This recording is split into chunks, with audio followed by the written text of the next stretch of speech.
नमस्कार साथियों, स्वागत है आप सभी का एक बार फिर से आपके अपने YouTube चैनल पर। दोस्तों, अपनी जिला दर्शन सीरीज चल रही थी और उसी के अंतर्गत आज अपन पढ़ने वाले हैं करौली जिले के बारे में। तो देखिए दोस्तों, ये है करौली जिले का जो नक्शा। करौली जिला जो है राजस्थान में का 32वां जिला है। कौन सा जिला है? 32वें नंबर का जिला है। इसके पहले 31 जिले जो है गठित हो चुके थे। करौली जिले की जो स्थापना है वो हुई थी 19 जुलाई 1997 को। ठीक है, यह दोस्तों जो जिला है वह सवाई माधोपुर जिले की 5 तहसीलों को मिलाकर बनाया गया था। तो ये क्वेश्चन भी आया हुआ है कि करौली जिला जो है कौन से जिले से निर्मित हुआ? तो सवाई माधोपुर। करौली जिले के जो प्राचीन नामों के बारे में अगर अपन चर्चा करें, प्राचीन नाम, तो देखिए दोस्तों, करौली जिले के जो प्राचीन नाम मिलते हैं वो है कल्याणपुरी, इसको कल्याणपुर भी कहा जाता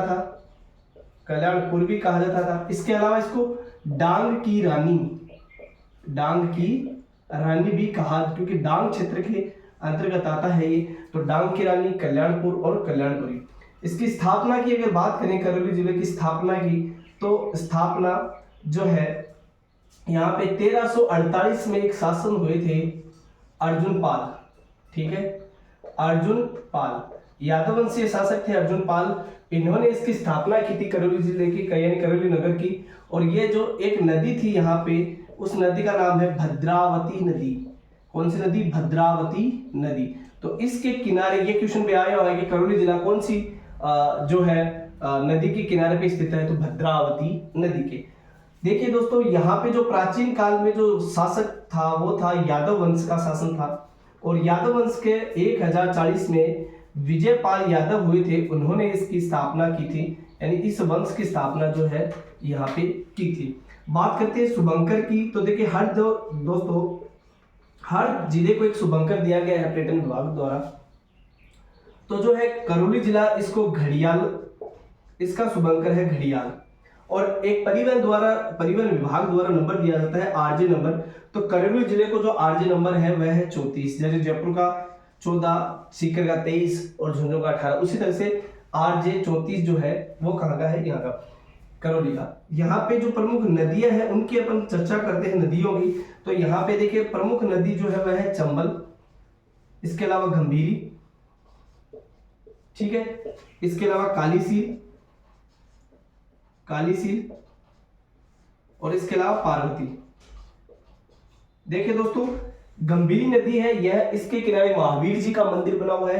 कालीसील जो नदी है, इसके किनारे केला देवी का मंदिर बना हुआ, जिसकी चर्चा आगे करने वाले हैं अपन।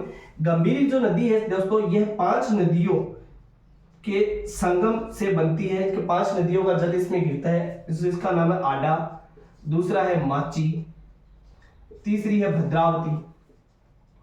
भद्रावती कौन सी? जिसके किनारे करौली स्थित है, भद्रावती। चौथी है भसावती और 5वीं है वेरखेड़ा। ठीक है, ये 5 नदियां हैं। और इन 5 नदियों की मैंने इसलिए बात की क्योंकि इन 5 नदियों के संगम से एक बांध, संगम पर एक बांध है, पांचना बांध। बहुत बार एग्जाम में क्वेश्चन है, पांचना बांध कहाँ है? पांचना बांध है करौली के अंतर्गत। और ये 5 नदियां यानी गंभीरी नदी पे ये जो है बना हुआ बांध है। और ये इंपॉर्टेंट क्यों है दोस्तों? क्योंकि ये पूर्ण रूप से मिट्टी से निर्मित बांध है। तो यह इसकी इंपॉर्टेंट बात है, मिट्टी से बना हुआ बांध है। कौन सा? पांचना बांध। क्वेश्चन आएगा मिट्टी से बना हुआ बांध कौन सा है? पांचना बांध। ठीक है दोस्तों, आगे अपन चर्चा करते हैं। देखिए यहाँ के प्रमुख स्थलों के बारे में। ठीक है, प्रमुख स्थलों के बारे में ज्यादा अपन समय नहीं लेता हूं आपका। देखिए प्रमुख स्थानों के बारे में अगर चर्चा करें कि इस करौली के अंतर्गत प्रमुख स्थान कौन कौन से हैं, तो देखिए उनमें सबसे पहला जो स्थान आता है वह आता है केला देवी मंदिर। ध्यान से देखिएगा, केला देवी मंदिर। देखिए दोस्तों, केला देवी मंदिर जो है कालीसील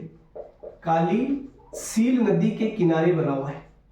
कालीसील नदी, ये एग्जाम में पता नहीं कितनी बार आया हुआ क्वेश्चन है। और विद्यार्थी गलत करके आते हैं, क्योंकि ऑप्शन में पहले देता है काली सिंध, दूसरा काली सील, तो काली सील ही अपन को काली सिंध याद रहता है, वही ज्यादा पढ़ा, तो काली सील नदी है, ध्यान रखिएगा। इसकी जो स्थापना है, यानी इसकी जो स्थापना केला 1114 में कैलाश गिरी द्वारा इसकी जो है स्थापना की गई थी। यहाँ पे शेर पे सवार माता भगवती की प्रतिमा, शेर पे सवार प्रतिमा माता भगवती की अष्टभुजी प्रतिमा है। ठीक है, क्या है, कैलाशगिरी ने स्थापना की थी 1114 में, काली सी नदी बना, शेर पे सवार अष्टभुजी प्रतिमा है। इसके साथ ही एक माता का जो मंदिर है उसके सामने बोहरा भगत की छतरी है। कौन सी छतरी है? बोहरा भगत की छतरी। क्वेश्चन आया हुआ है एग्जाम में, बोहरा भगत की छतरी कहाँ पे? केला देवी मंदिर के सामने, यानी केला देवी माता है। देखिए दूसरा जो केला देवी है, यहाँ पे 2 मूर्तियां बनी हुई है, यानी भगवती की 2 मूर्तियां हैं। पहली जो मूर्ति है वह है महालक्ष्मी को प्रतिपादित करती है, यानी महालक्ष्मी यानी लक्ष्मी माता, महालक्ष्मी के स्वरूप को प्रतिपादित करती है, जिसको केला देवी कहा जाता है। और दूसरी जो प्रतिमा है वह चामुंडा माता को दर्शाती है। ठीक है दोस्तों, इसके साथ ही जो केला देवी है ये यादव वंश की कुल देवी है भाई, यादव वंश की कुल देवी है। इसके अलावा इसको राजपूत वंश भी इसको प्रमुख देवी मानता है। इसके अलावा मीणा जो समाज है वह भी इसको अपनी देवी के रूप में पूजता है। इसके साथ ही केला देवी का एक नृत्य है लांगुरिया नृत्य, इंपॉर्टेंट है, बहुत वेरी इंपॉर्टेंट, ये दोनों चीजें इंपॉर्टेंट है। क्या लांगुरिया नृत्य कहाँ किया जाता है? लांगुरिया नृत्य जो है केला देवी के किया जाता है। लांगुरिया गीत भी गाया जाता है। क्या? लांगुरिया गीत भी जो है केला देवी के गाया जाता है। लांगुरिया जो है, लंगूरिया ये जो है हनुमान जी का प्रतीक बताते हैं, और यहाँ पे लंगूरिया नृत्य किया जाता है। तो ये थी किसके बारे में? केला देवी के बारे में। ठीक है दोस्तों, इसके आगे अपन चर्चा करते हैं महावीर जी के मंदिर के बारे में। दूसरा जो प्रमुख स्थल है करौली में वो है महावीर जी का मंदिर। कौन सा दूसरा प्रमुख स्थल है? महावीर जी का मंदिर। जैन संप्रदाय का एक प्रमुख तीर्थ है महावीर जी का मंदिर। यहाँ पे जो इंपॉर्टेंट चीज है क्या है? लठमार होली। महावीर जी के लठमार होली जो है बहुत प्रसिद्ध है। लठमार होली जो है यहाँ पे खेली जाती है। दूसरा ये गंभीरी नदी के किनारे स्थित है।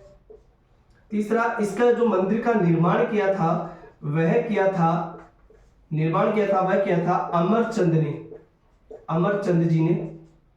अमरचंद जी ने इसका निर्माण किया था, अमरचंद जी ने। और ये अमरचंद जी जो थे वो जयपुर जो राजघराना है, जयपुर राजघराने के मंत्री थे भाई, राजघराने के मंत्री थे। और इन्होंने इसको मंदिर को बनाया। ये 3 मंजिला मंदिर है भाई। कितना? 3 मंजिला मंदिर है महावीर जी का। तो सबसे पहले इंपॉर्टेंट ये है कि ये चांदपुर गांव के अंतर्गत स्थित है। चांदपुर गांव जो ये मंदिर है वह चांदपुर गांव में स्थित है। और जो अपनी केला देवी के बारे में भी चर्चा की थी वो त्रिकूट पर्वत पर स्थित है। क्या? केला देवी जो है, केला देवी वह त्रिकूट पर्वत, एक पर्वत आता है काली सी नदी के नाम त्रिकूट पर्वत, तो त्रिकूट पर्वत पर स्थित है। याद रखना, कभी आ सकता है कि कौन से पर्वत पर स्थित है? त्रिकूट पर्वत पर। और ये है चांदपुर गांव के अंतर्गत। ठीक है दोस्तों, आगे देखिए आगे यहाँ पे देखिए मदन मोहन जी का मंदिर, एक और इंपॉर्टेंट दर्शनीय स्थल है मदन मोहन